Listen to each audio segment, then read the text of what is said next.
আমরা একটি জরুরি সংবাদ সম্মেলনের জন্য এখানে আজকে জাকসু ভোট আমরা উপস্থিত হয়েছি। আপনারা জানেন আমরা জাতীয়তাবাদী ছাত্র দল জাকসু প্যানেল ঘোষণার পর থেকে একটি সুষ্ঠু ও নিরপেক্ষ নির্বাচনের প্রত্যাশা নিয়ে প্রচারণা চালিয়ে আসছি। সাধারণ শিক্ষার্থীদের বিপুল সাড়া পেয়ে আমরা যখন জাকসুতে পূর্ণ প্যানেলে বিজয়ের আশা করছি, ঠিক ভোট গ্রহণের আগের রাতে বিভিন্ন সামাজিক যোগাযোগ মাধ্যমে দেখতে পাই যে জামাতে ইসলামের কোন এক অখ্যাত কোম্পানি থেকে প্রক্রিয়া যথাযথ অনুসরণ না করে নির্বাচন কমিশন জাকসু নির্বাচনের ব্যালট পেপার ও ভোট গ্রহণের ওএমআর মেশিন সরবরাহ করেন। ছাত্র শিবিরের প্যানেলকে বিজয়ী করার লক্ষ্যে ভোট গণনার কারচুপি করার বিষয়টি জানাজানি হলে শিক্ষক শিক্ষার্থীদের চাপের মুখে নির্বাচন কমিশন তাৎক্ষণিকভাবে ওএমআর মেশিনে ভোট গণনার সিদ্ধান্ত পরিবর্তন করে ম্যানুয়ালি পদ্ধতিতে ভোট গ্রহণের সিদ্ধান্ত নিয়ে প্রজ্ঞাপন জারি করেন।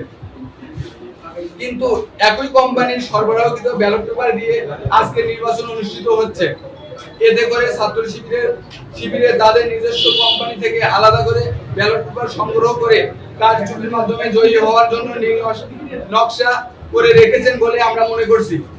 বিষয়টি নির্বাচন কমিশনকে জানালে এবং নতুন ব্যালট পেপারের মাধ্যমে ভোট গ্রহণের দাবি জানালে নির্বাচন কমিশন আমাদের দাবি না মেনে জামাতে ইসলামের কোম্পানির ব্যালট দিয়ে ভোট গ্রহণের সিদ্ধান্ত নেয়।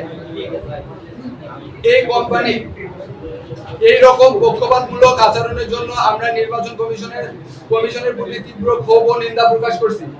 তারপরেও আমরা আশা রাখছি নির্বাচন কমিশন তাদের নিরপেক্ষতা বজায় রাখবে এবং ছাত্র শিবিরের নীল নকশা বাস্তবায়নে কোনো ধরনের ক্লাসিক শিক্ষার্থীরা ভোট দিতে আসতে উৎসাহ হারাবেন। জাকসু নির্বাচনে ছাত্রছাত্রীরা ভোট দিবে।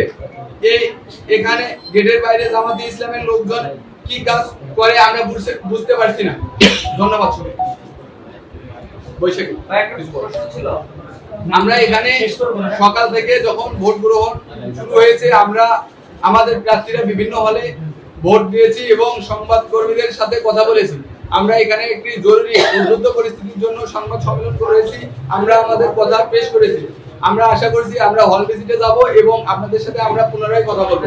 সেই হলে যাওয়ার ফলে যেহেতু মেয়েদের হল, এখানে ছেলে মানুষ বা পুরুষ মানুষ ঢুকলে ঘন্টার ব্যবস্থা আছে, সিগন্যালের ব্যবস্থা আছে। তারপরেও আমরা দেখেছি যে ওখানে যারা দায়িত্বশীল শিক্ষক শিক্ষিকা বা কর্মচারীরা আছে ওনারা উদাসীন ভূমিকা পালন করছেন, ভোট কেন্দ্র একদম ফাঁকা রেখেছেন, যার জন্য ওখানকার যারা জাল ভোট দিচ্ছেন তাদের একটি অংশ মব ক্রিয়েটের করার চেষ্টা করছেন।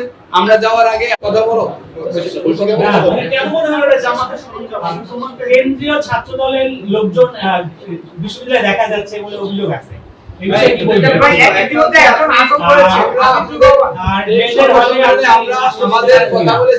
আমরা এখন হল ভিজিটে যাবো।